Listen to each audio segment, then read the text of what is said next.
Hello, good morning and welcome to News Desk. We're live on DSTV channel 421, GoTV channel 125 across all our social media handles. We're Joe News on TV.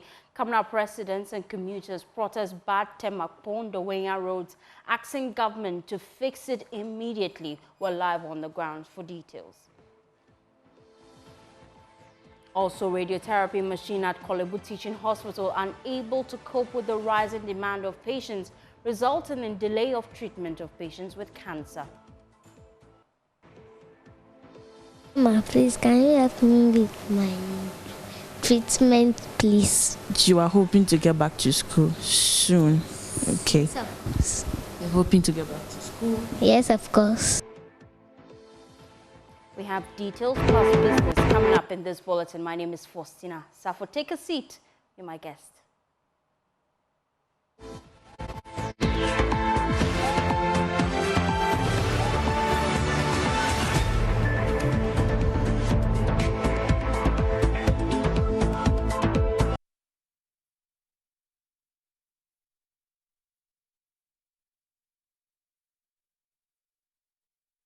Thanks for choosing us. Now, residents and commuters on the Tema, Kpone Dawhenya road are protesting the poor nature of the stretch. They are worried about the number of hours spent in traffic and how much they spend to fix their vehicles. Carlos Caloni is on that bit. He joins us live with update. Carlos, what can you report? Way through to Dawhenya, Pram, all the way to Chopoli.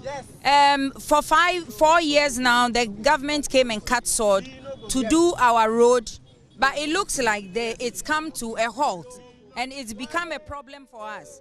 Because honestly, the last 2 years, we are not seeing what the contractor is doing, and we ask questions and we are not getting answers. And we want government to tell us what exactly is going on. The contractor must come back on site, otherwise they must tell us. We are ready to demonstrate. This is not going to be the last one. This is just the first one. And we are going to continue until we see something going on. We want to see action on our road. This is an international road, you know, and you have all the big trucks going up and down this road, and there's so much traffic. People's lives are in danger. A former MP died on this road because they couldn't get her to the hospital. And we cannot continue this way. Some of us, including me, we have stopped work in Accra just because of the traffic.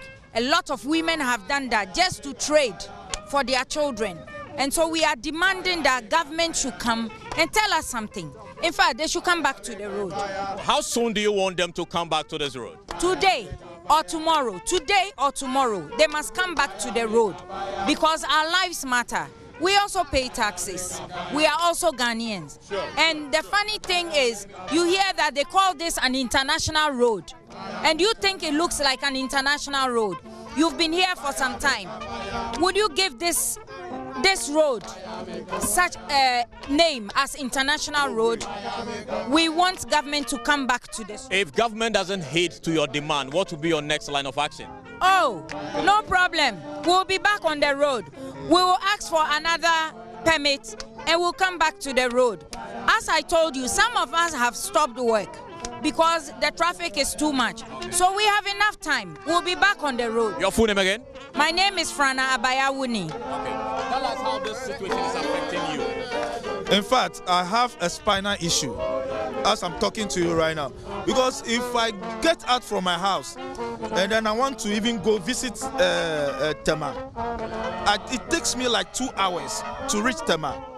The situation is just terrible. And then, you see the Kpone barrier, the runabout, they have created a runabout in such a way that it's becoming small. So cars, you know, there are potholes there. You know, there was a time they came and then they put some nitrite out there. It just rained 2 days and everything just went off. So in fact, we want the government to come on board to address this road. You see the tank farm. If there is an explosion right now, where will people go? Where would they run to? So we want them to come and fix this road. Let the contractor come back to what? To site. Please. All right. Share your personal experience with us. You use the road road every day in the morning when you are going, share with us and when you return. Yeah, what happened is that there was a time my daughter fell ill, and it was so bad. So bad to the sense that driving from Dawhenya to General Hospital, her brother, it was so bad. So the traffic on this road is so bad to the extent that we don't understand. And what even makes me annoyed is that when they are coming, they would take convoy and this motorcade to be in front of them. We are taxpayers. We also can do that, but we see that it is not right. So they are not more human than we. Do you understand? Yes. So the right thing must be done. Let us fix the road and let us enjoy the road ourselves. Okay. Thank you very much. Francis Wanyu. Okay. Yeah. Eric.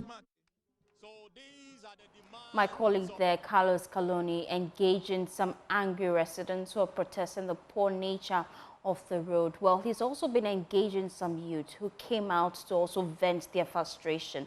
Let's listen to them now.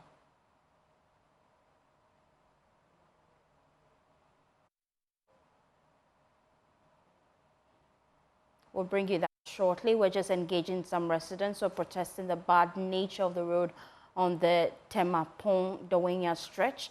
They want government to immediately intervene to fix the stretch. I'm told we're ready to play that file now. Let's listen. Before I reach the school, I beg, make the government come do the road give you, else you no go vote. Thank you. How many hours do you spend in traffic? I spend almost 3 hours in traffic, this Kpone traffic here. 3 hours before I reach school. And then my boss too, every day if I reach work, he talks. So I beg, they should come and do the road for us, else we will not go to work next time. Thank you. You don't go agree. You don't go agree. Government, I don't know, whether MPP, NDC, yes. You guys to collaborate and do what? Yeah, do the road. I don't care about. We don't agree. And you might do so la fille, quand il 25 ans, quand il Tema, mi la fukpa. President mi la kuku mi la fukpa. Va au monnaie mi sia. Mi la fukpa, mi a modo mi be mi a idoma la. Mi a no traffic mo ka ba idoma. We don't agree. Yes, we the residents from Bombaria all the way through to Dawhenya, Pram, all the way to Chopoli. Well, in subsequent bulletins, we'll reach out to government and see if their concerns could be addressed. Now, let's take you to Parliament because the Minister for Employment, Labour and Pensions, Ignatius Bafwewa, has told Parliament that NPRA has cleared Senate to proceed with its plan to sell 4 hotels to Rock City Hotel, owned by Brian Champong, who is the Agric Minister. The National Pensions Regulatory Authority, we know, had asked Senate to put on hold the transaction after significant public opposition, but Senate has now given the all-clear to proceed with that deal. There's more in this report by Kwekwa Asante. Public backlash over that controversial decision to sell 4 hotels owned by SNIT to Agric Minister Brian Champong's Rock City Hotel. That deal had been progressing until the National Pensions Regulatory Authority, NPRA, asked SNIT to pull the brakes and supply some documents on the transaction. Some of the Kujata Blackwire and those who are opposed to this deal interpreted that decision as victory. But it appears that might have been short-lived because the minister has been providing updates on this transaction to Parliament today and says NPRA has now cleared SNIT to go ahead and sell those hotels to Rock City. It said it needed to be furnished with all information relating to the sale of the hotels, which SNIT has since done that. As a minister, I can tell you on authority that NPRA has since indicated that they had seen the processes and they think that SNIT can go ahead. The minister insists this transaction is in the best interest of the Social Security and National Insurance Trust. The policy objective behind SNIT's decision to divest 60% of its shares in its hotel investment portfolio aligns with the primary goal of the scheme. The primary goal of the scheme is to provide monthly pensions and related benefits to workers in Ghana, ensuring their retirement income security. SNIT's decision to divest is also supported by its funding and investment objectives. As the minister provided these answers on the floor, the majority leader, Alexander Fenyomaken, and the deputy minority whip, Comfort Doyo Kujo, were locked up in this controversy. Listen for yourself. Mr. Speaker, there is this saying that when dry bones are mentioned, old women get worried. Old women, Mr. Speaker, they get so worried and they get palpitation. Plead with you to call the majority leader to withdraw that statement about old women. As of now, we have a president who is over 80 years. No woman has attacked him. So he should stop attacking women because they are aging. The men who are attacking us, that we are old, cannot do all night long. Mr. Speaker, they cannot do all night long because they are also old and they are hiding it. SNIT has now been given the all clear to proceed and conclude a transaction that will see it transfer 60% of its stake in 4 hotels, including the Labadi Beach Hotel, that some of the Kujota Black and others have said are quite profitable and should not be sold to Rock City Hotel. Despite concerns of conflict of interest having been raised against the transaction, SNIT says it is going to go ahead and has now received the blessing of the pensions regulator, NPRA, to go ahead. Reporting for Joy News, Kweku Asante, Parliament House, Accra. While cancer patients at Kolebu Teaching Hospital are facing extended delays and suspended appointments as the hospital's only radiotherapy machine is unable to cope with the rising demand. The machine, which has experienced frequent breakdown, was recently repaired but continues to operate at a reduced capacity, limiting the number of daily treatment sessions. Well, Rejoice Semapakpeso has been to the hospital's oncology department. She filed this report. 8-year-old Joshua is having one of his 33 sessions for the treatment of cancer. Pain. I feel pain. What do you want to become? You told me you love John Mahama. You can give a shout out to John Mahama. Anything you want to say to him? President Mama, please, can you help me with my treatment, please? You are hoping to get back to school soon. Okay. You're hoping to get back to school? Yes, of course. Yes, of course. He's one of the lucky few, as many have been told to hold on with their treatment. Appointments for patients requiring more than 6 treatment sessions remain suspended as oncologists at the hospital await comprehensive maintenance on the radiotherapy machine, which is currently operational but limited to just 10 sessions per day. The engineers were posted here by the company, the local agents, did work. They worked on the machine. They worked on the machine, and somehow they were able to get it back online. But they realized that when it stays on for a few hours, then the problem resurfaces. So then management has taken a decision that we are treating, as a stopgap measure, we are treating patients who have about 5 to 10 treatments left, right? Professor Joel Yane is head of oncology department at the hospital. We should pay attention to non-communicable disease and cancer in particular. Yes, because our disease profile is changing. It's not only Ghana, most developing countries, the disease profile is changing. They're having more non-communicable disease, more cancers. And radiotherapy plays a very important role in the management of cancer. On the 4th of July 2024, patients arriving for the scheduled treatment were turned away as oncologists at the Kolebu Teaching Hospital scrambled to bring engineers to repair the only radiotherapy machine, which had broken down due to excessive use. Some patients were worried. I was scheduled for radiation treatment, which will take 16 working days. But I realized that they were having issues with their machine. I was scheduled last week, Thursday.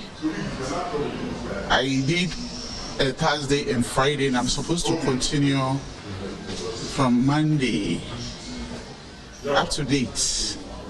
After those 2 treatments that I had, I've never had any. This incident occurred just days after oncologists at the Kpone Teaching Hospital withdrew their services in protest over delays in repairing the cancer treatment machine at their facility. It is unfortunate that our colleagues, a section of our colleagues in oncology, have taken this action. Professor Yene, having experienced the pain patients are going through, wants government to bring in more machines. Government is aware and there's a master plan. Yeah, there's a master plan. The plan is to have associate, because it's very complex and cancer management is quite complex, we associate it with the teaching hospitals. So the plan we have now is to have one in Tamale, one in Cape Coast, and one in Ho, because they have medical schools, and therefore we'll have the human resource. People who do some cancer work, right? So these will be new centers. Then Kpone and Kolebu will have additional machines. So they will have 2 each. So that when such a problem arises, we can solve it. Unfortunately, we have not been able to implement our plan. Mind you, I told you that the machine costs getting to about $2 million. Rejoice Semifakbasu's report for Joy News.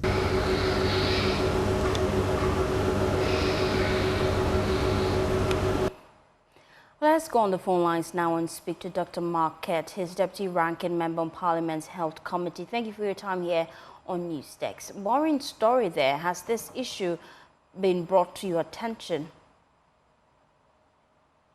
Good morning to the viewers of Joy TV. And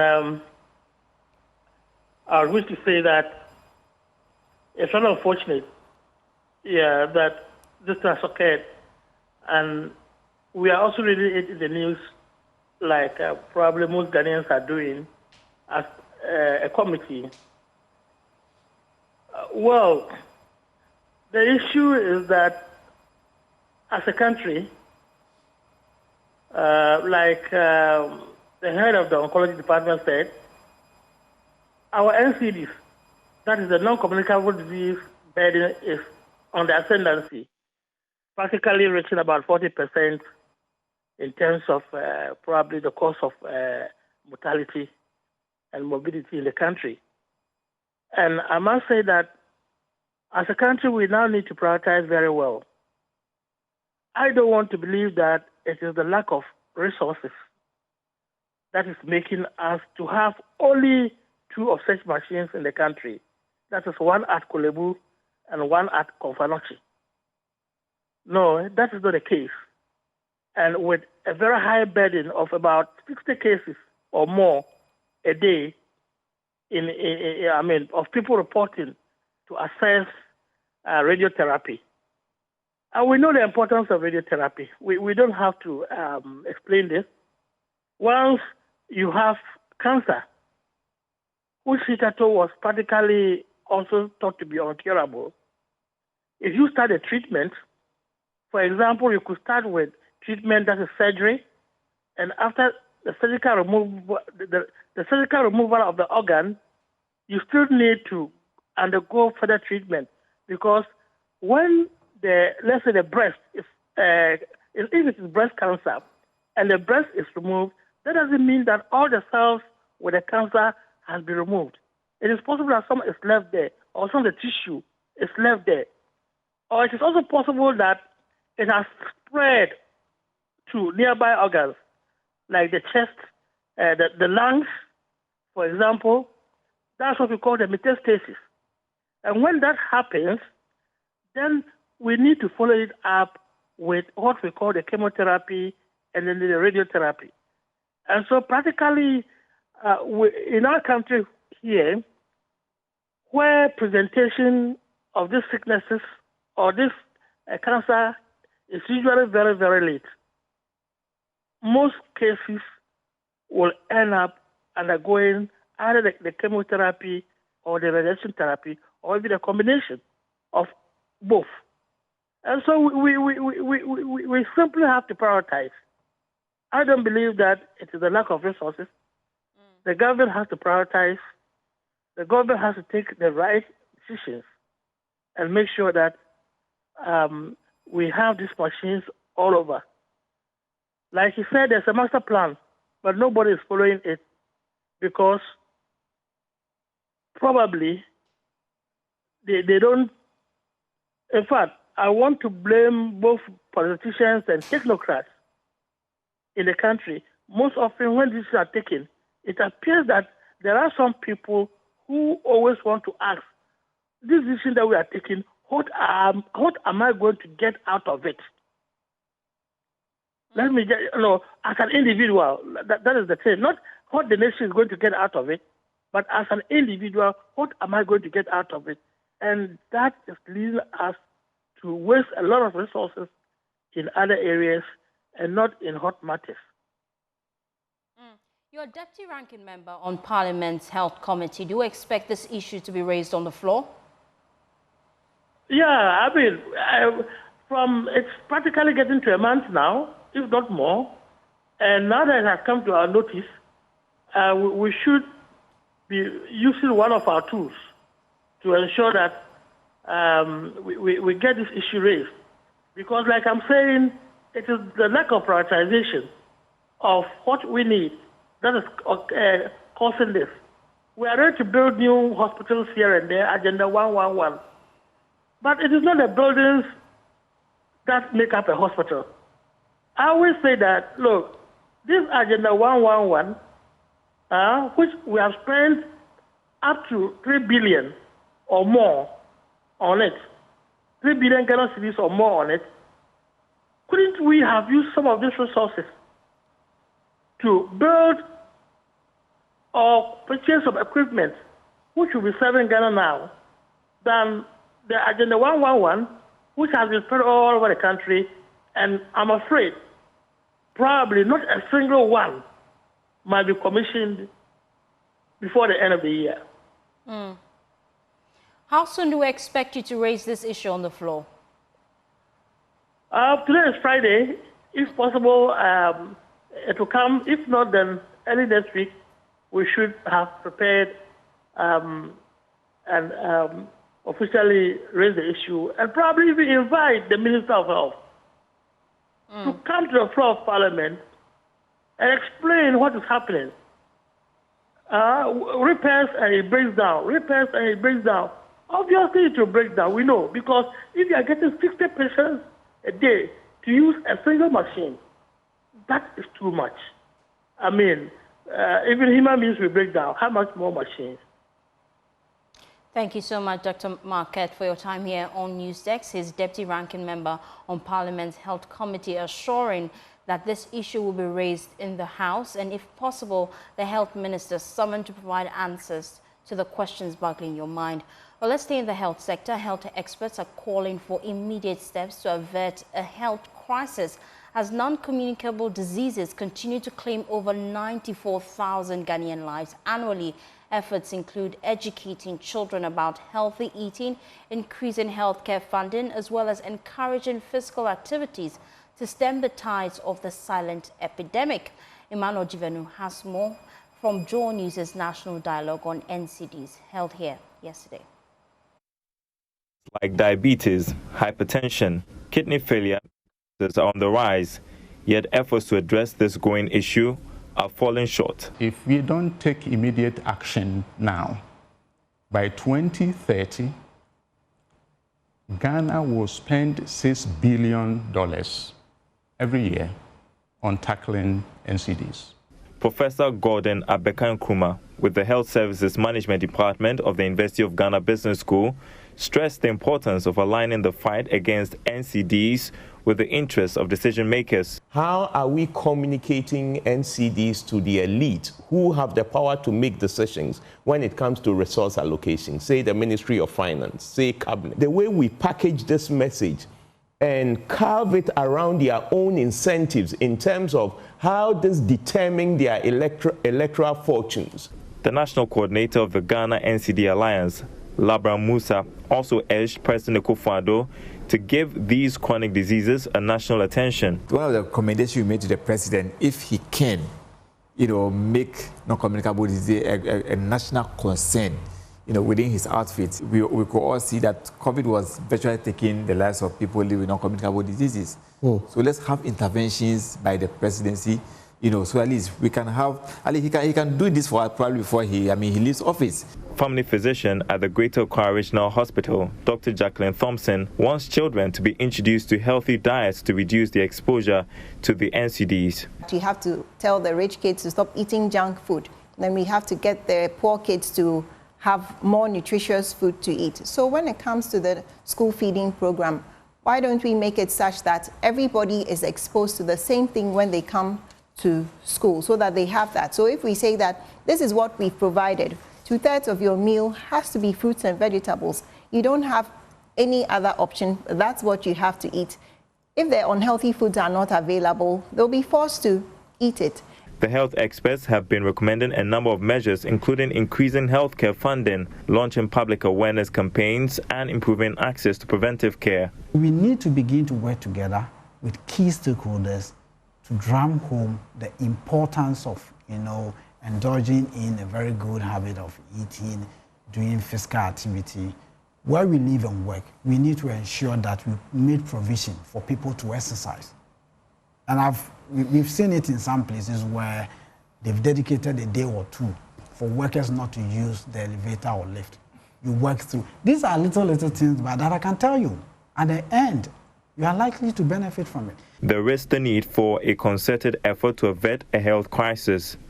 Emmanuel Jivenu, Joy News.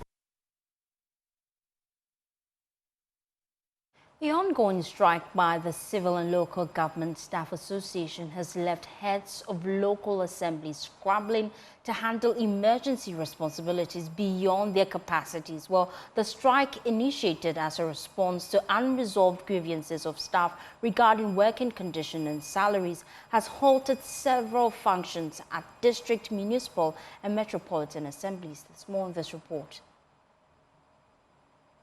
At the Oforikrom, Old Tafo and Asokwa municipal assemblies, the absence of civil and local government staff has forced chief directors to juggle multiple roles in local administrative processes. The municipal chief executive of Oforikrom, Abraham Entry, is worried the critical issues being neglected will impact the assembly's crisis response efforts. Imagine an environmental issue happens that needs critical attention now. Issues of environment, if you don't address them as soon as possible, it could lead to some other repercussions which we all don't like. But unfortunately, all of them are out, apart from the Health and Education Directorate. So it is not a pleasant of a situation. But now I virtually do everything myself. Those that comes to my notice, I do. Those that I can't, if professionally falls within the permit, the remit of any of the departments, then I have to hold on to it. But those that I can handle myself, I do, such as meetings, one of which I am attending now. The government on July 10th had a meeting with the union's representatives but failed to reach a resolution. Rescheduling talks on July 17th. Meanwhile, citizens are met with closed offices displaying "We are on strike" signs, leaving many without the assistance they need. Quantity surveyor at the Old Tafo Municipal Assembly, David Oseitutu, who was part of the meeting, is positive of a resolution by next week. The local governors, people who want to come up with their complaints through the local to our chief executive, to the RCC, to the national, everything, all the processes are stopped. Okay. And at the same time, if you need something from the presidency, to come through the same process before it gets to the local level. Yesterday, we sat on it, two parties met, and they postponed it to the 17th of this very month. Well, we were heading towards somewhere, which I believe next week we will come to conclusion. And the conclusion is likely to be that you would return back to work? Exactly. Reporting for Joy News, my name is Clinton Yabwa. The Northern Regional Director of Education, Hajia Kutumi, has debunked rumors that candidates in the ongoing Basic Education Certificate examination may not be successful because they didn't have access to past questions following the introduction of a new curricula. Well, she says the Ghana Education Service brought sample questions for students prior to the exams. She spoke when the Director General of the Ghana Education Service, Dr. Eric Nkansa, toured some of the examination centers in the northern region. The BC examination enters its final chapters with just a few more papers to end the examination. The Northern region has seen a smooth process so far. As part of supervision, the Director General of the Ghana Education Service, Dr. Eric Nkansa, toured some centers with his team of directors. Speaking to the media, the Northern Regional Director of Education, Ajia Katumi Nantogoma, said the students were taken through sample questions to give them a fair idea about what to expect. The only thing I've heard them saying is that, so far as the standard-based curriculum is concerned, this is the first batch. They were complaining that they don't have past questions, like the previous ones their colleagues were having to go through and know whatever. But then that is not an excuse, in the sense that GES brought sample questions from WAEC that was given to them, for them to know the structure and the nature of the questions that they are going to bring to them. And then the teachers took them through. They brought them several times and it was given to teachers to go through with them. The BEC, must the child sit back or proceed to another level? Which, yes, of course, we have proved that we are making a progress and improving on our learning outcomes.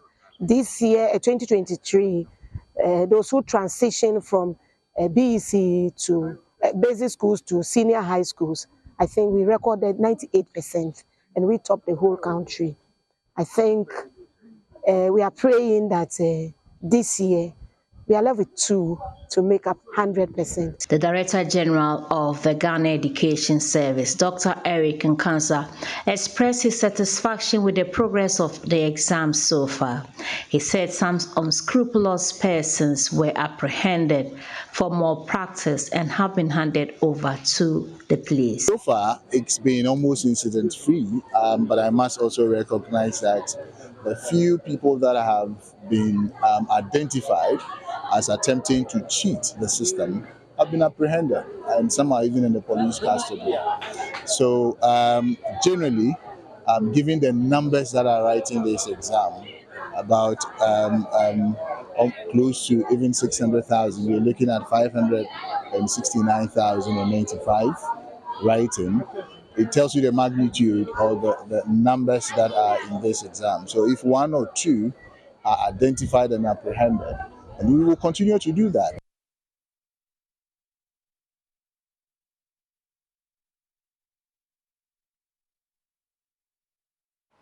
Now, leaders from NATO's 32-member countries are gathering in Washington, D.C. for a summit to address challenges facing the world's most powerful military alliance.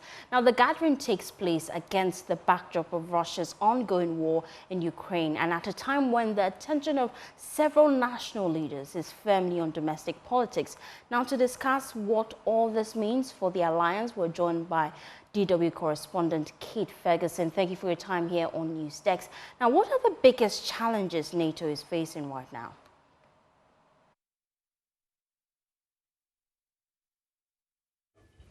NATO's biggest challenge right now is maintaining unity in a world the alliance itself describes as the most dangerous security environment since the Cold War. Now, since Russia's invasion of Ukraine, we've seen member states come together to support the country both militarily and financially, and NATO has in fact grown, with Sweden and Finland recently joining. But what is really at stake right now is the reliability of US leadership. Should Donald Trump win the American election later this year, support for Ukraine cannot be taken for granted anymore. Now, Trump's been very critical of countries that underspend on defence, and earlier this year he even said that he would encourage Russia to, quote, do whatever the hell they want to any NATO member that does not meet its spending targets. So ensuring continued American support for NATO under Biden or Trump, or potentially even somebody else, will be a really big challenge for the new NATO boss, Mark Rutte, who takes over from Jens Stoltenberg in October. But what kind of role is Europe expected to play when it comes to NATO in the future? Yeah, this is such a key question, especially in the context of potentially lessening US interest in NATO. European leaders are, in the most part, enthusiastic members of the alliance, but the problem is that many of their leaders are very distracted by problems at home. The UK has just elected a new leader, Keir Starmer. He's inherited a whole host of challenges from his predecessor. And in France, Emmanuel Macron is trying to deal with a really unexpected election result that's seen no party win a clear majority. And even here in Germany, Olaf Scholz has his own issues trying to govern with a pretty fragile coalition. What I should say, though, is that all three of these big European powers will now be led by centre-left governments which believe in multilateralism and in NATO as an institution. And I think if there were a vacuum of leadership, we could see them stepping up, especially if Eastern countries like Poland and the Baltics, which have a much more visceral experience of Russian aggression, were to gain a more powerful voice. In NATO, what kind of relationship is the alliance developing with non-members in the global south and beyond? This is a really important point to make. NATO is a Western alliance at a time when the balance of power on the world stage is really shifting away from the West. And there are certainly voices in the global south, whether that's in India, Brazil or South Africa, that would accuse the alliance of hypocrisy, saying that its interest in defending this rule-based international order only applies to certain parts of the world, and that while it may be very happy to help Ukraine, it's conveniently uninterested in other conflicts happening in, say, the Western Sahara, for example. Now, NATO, for its part, would argue that helping Ukraine is important for the world, because if Russia were to win, other powers like China would be emboldened to show more military aggression in the South China Sea or towards Taiwan, perhaps. But this can be a pretty difficult argument to swallow, particularly for a country like South Africa, perhaps, which has fond memories of the Soviet Union helping to end apartheid while Western powers propped up that regime. I think NATO is aware of this perception, though, and there is a growing awareness that it has to engage more with non-Western perspectives, especially in a world that's becoming increasingly multipolar. But how that attempt at dialogue will be received is an open question. Thank you, DW correspondent Kate Ferguson, joining us there with details. Thank you for your time here on News Desk. We'll be back with sports and entertainment as well as business. Do stay tuned in.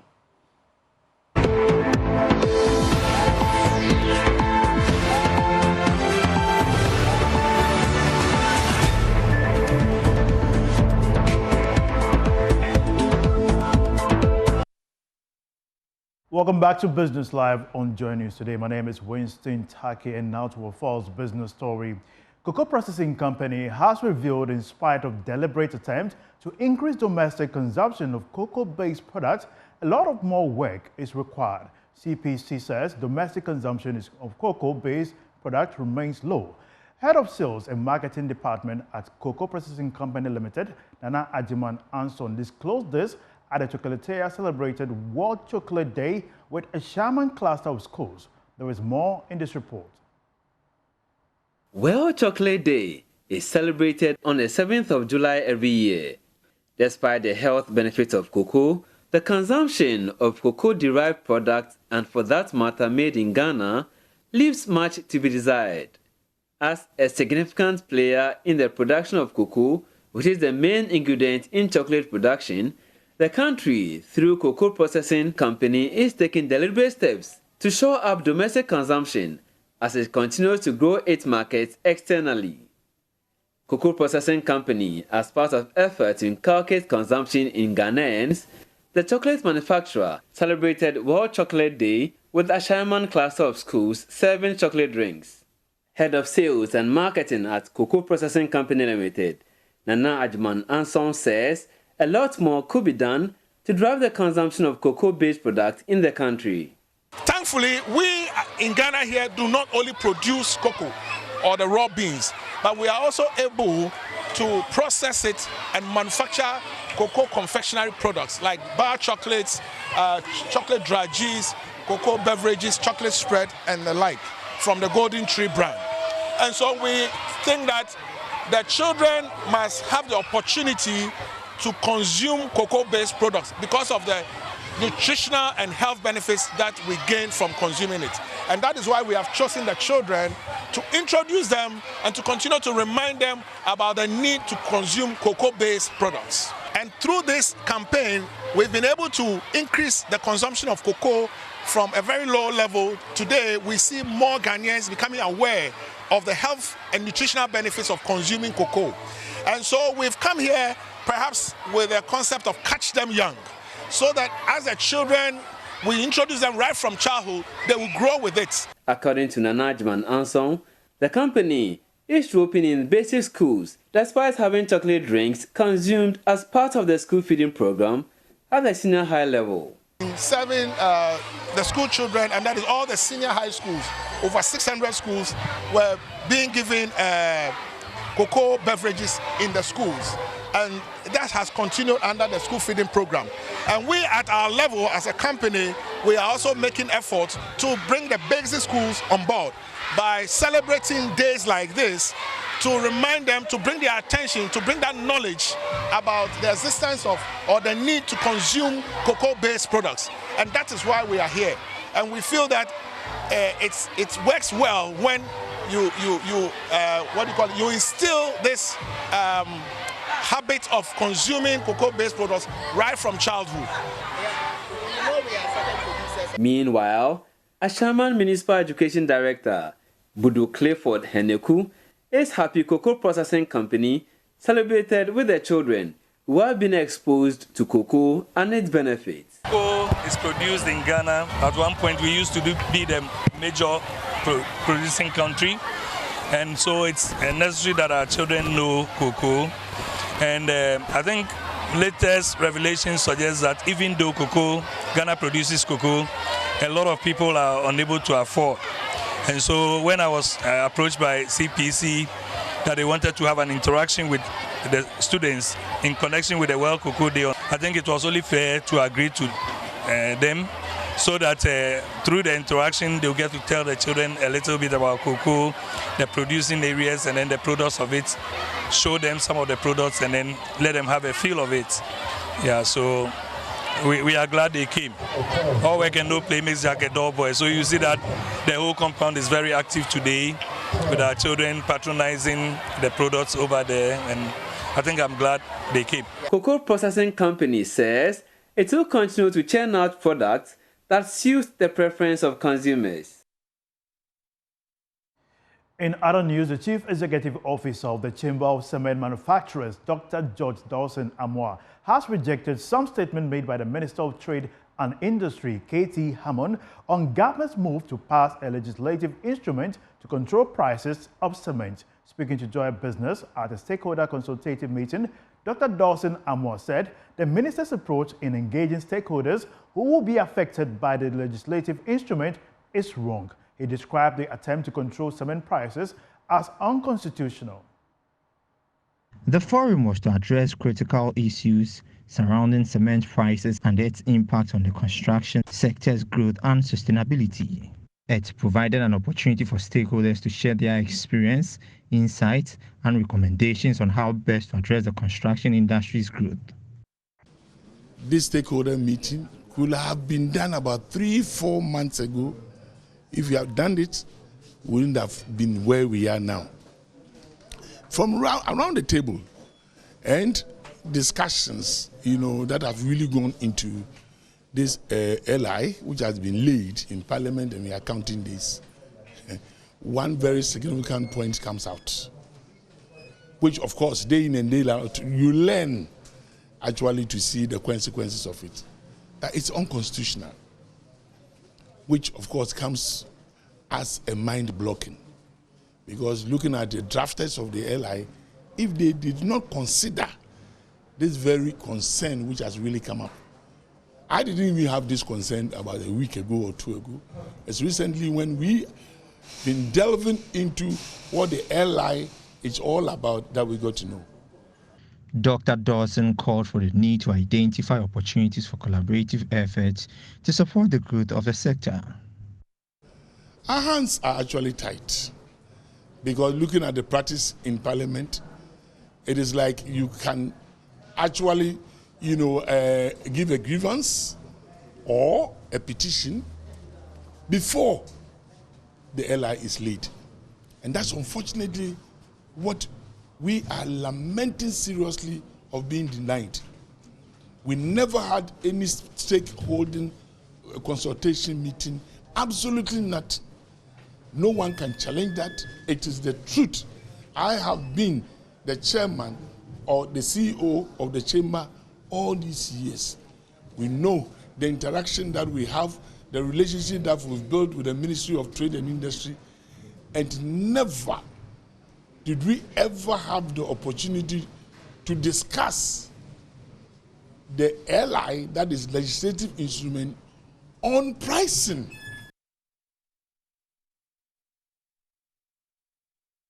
That'll be all for business here on Joy News today. We have more news for you after this break. Stay tuned.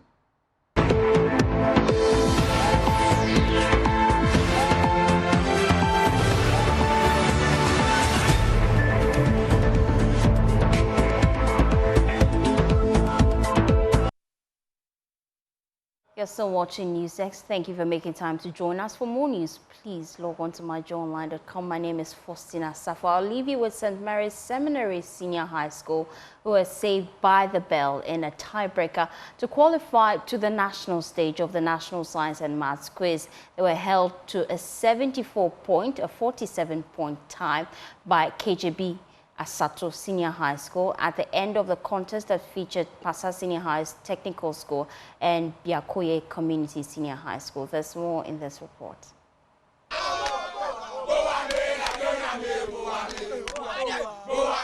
St. Mary's Seminary SHS in Lolobi there, they have won the first contest of the OT regional qualification to the nationals, and they won that worth 50 points.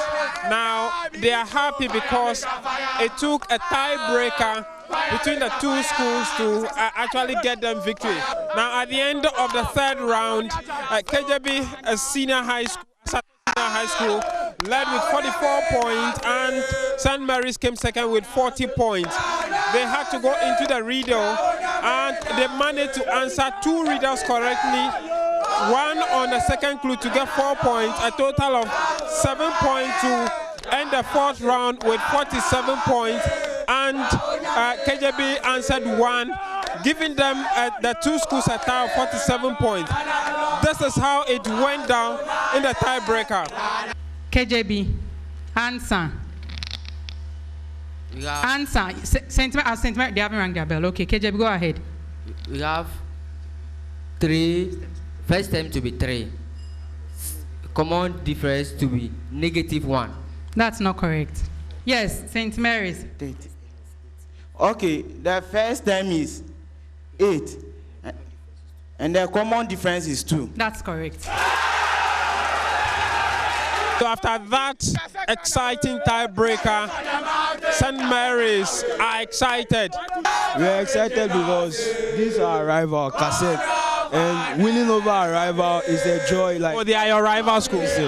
They are very competitive to us, and we are very happy for winning over them. Oh, please, I'm very excited. In fact, I was searching for a way to replace excitement, but I could not get. In fact, we are overjoyed. Guess one word for me. Guess one word. We are overexcited.